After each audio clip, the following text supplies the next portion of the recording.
Ayan na guys, luto na ang ating pork chop with oyster sauce, pineapple juice, Hans pork and beans, ground black pepper, garlic, onion, tapos meron din itong sesame oil, tapos yung soy sauce, at meron din itong Knorr seasoning guys. Ayan, para mas lalong sumarap. At nilagyan ko din ito ng kunting sugar, tapos asin.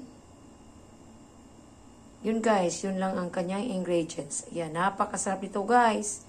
Yan sabaw pa lang nito ulam na, kaya i-try nyo itong lutuin, mga mommy, mga daddy, para matikman nyo ito. Talagang napakasarap nito guys. Naku, my God.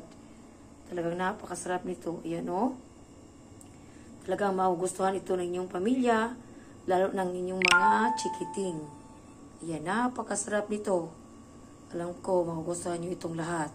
Sabaw pa lang nga nito is ulam na. Lalo pa yung, yung pork chop. Ayan guys, napakasarap talaga nito guys. Ayan, kain po tayo. Tayo mananghalian. Thank you for watching. Bye-bye. Love you all.